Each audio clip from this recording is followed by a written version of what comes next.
Assalamualaikum sahabat Islami yang dirahmati Allah, semoga selalu dalam keadaan sehat.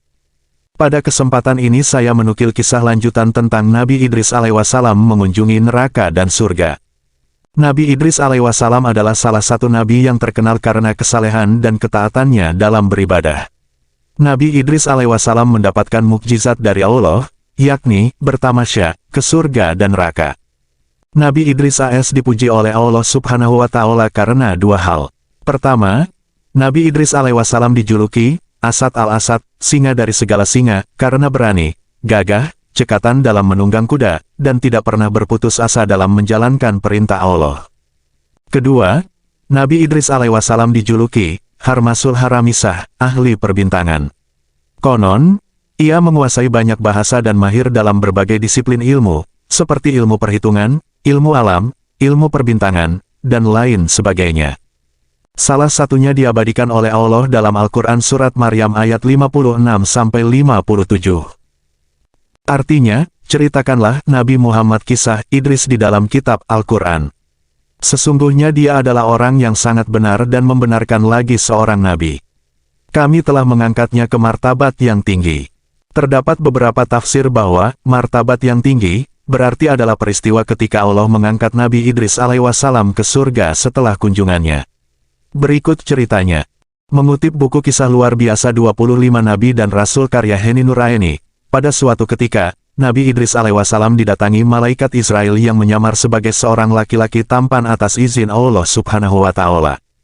Kedatangan malaikat maut tersebut bukan untuk mencabut nyawa Nabi Idris alaihissalam, melainkan sekadar bertamu karena ia kagum terhadap Nabi Idris alaihissalam yang ahli ibadah dan selalu berzikir kepada Allah Subhanahu wa Ta'ala.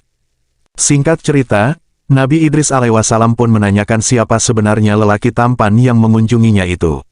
Akhirnya malaikat Israel pun mengakui siapa dirinya dan menyampaikan maksud kedatangannya. Nabi Idris alaihissalam mengajukan sebuah permintaan, yakni ingin mengetahui tentang bagaimana surga dan neraka untuk mengingatkannya akan azab Allah. Malaikat Israel lantas meminta izin kepada Allah untuk membawa Nabi Idris alaihissalam ke neraka. Permintaan itu dikabulkan oleh Allah. Mereka lalu pergi untuk melihat neraka. Ketika hampir sampai, Nabi Idris alaihissalam langsung pingsan sebab melihat malaikat penjaga neraka yang sangat menakutkan. Ia menyeret dan menyiksa manusia-manusia yang mendurhakai Allah semasa hidup di dunia. Ternyata Nabi Idris alaihissalam tidak sanggup menyaksikan berbagai macam siksaan yang mengerikan itu. Seumur hidupnya, tidak ada pemandangan yang lebih mengerikan dibandingkan dengan dahsyatnya api neraka. Api yang sangat panas berkobar-kobar disertai bunyi bergemuruh yang menakutkan. Ia tidak bisa membayangkan apabila hal itu menimpa umatnya kelak. Oleh karenanya Nabi Idris alaihissalam semakin giat berdakwah agar tidak ada umatnya yang tersesat dari jalan Allah dan tergulung oleh api neraka. Nabi Idris alaihissalam kemudian meninggalkan neraka dengan tubuh lemas dan penuh rasa takut. Bayangan api neraka dan segala siksaan di dalamnya masih menghantui dirinya. Namun, dengan hal itu Nabi Idris alaihissalam semakin menguatkan tekad dan imannya untuk selalu patuh pada perintah Allah Subhanahu wa Ta'ala. Setelah mengunjungi neraka, malaikat Israel mengantarkan Nabi Idris alaihissalam ke surga.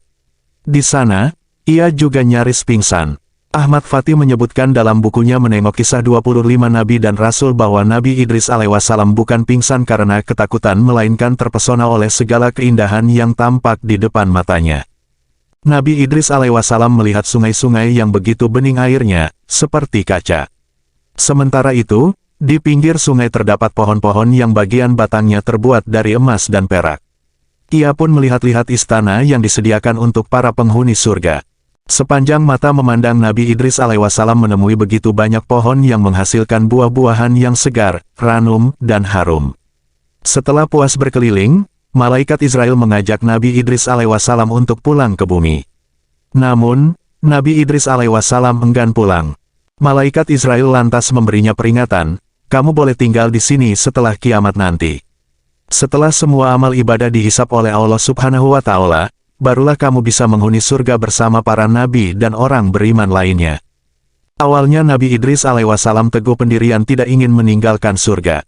Namun, pada akhirnya Nabi Idris alaihissalam pun mengangguk dan bertekad akan selalu beribadah kepada Allah sampai pada hari kiamat tiba. Adapun Allah yang Maha Pengasih terutama kepada nabinya kemudian mengaruniakan sebuah tempat yang mulia di langit. Ahmad Sobirianto dalam bukunya Dipuji dan Dihina Allah mengatakan, Nabi Idris alaihissalam pun menjadi satu-satunya nabi yang menghuni surga tepatnya di langit keempat tanpa mengalami kematian. Waktu diangkat ke tempat itu, Nabi Idris alaihissalam berusia 82 tahun. Kelak, ketika Rasulullah Shallallahu Alaihi Wasallam melakukan miraj ke langit menghadap Allah bersama malaikat Jibril bertemu dengan Nabi Idris alaihissalam. Rasulullah menghampiri Nabi Idris alaihissalam dan singgah sejenak sebelum akhirnya naik ke langit paling atas. Hal tersebut didasarkan pada hadits berikut. Rasulullah bersabda, gerbang telah terbuka, dan ketika aku pergi ke surga keempat, di sana aku melihat Idris. Jibril berkata kepadaku, ini adalah Idris, berilah ia salammu. Maka, aku mengucapkan salam kepadanya, dan ia mengucapkan, selamat datang, wahai saudaraku yang alim dan nabi yang solih, sebagai balasan salamnya kepadaku. H.R. Bukhari.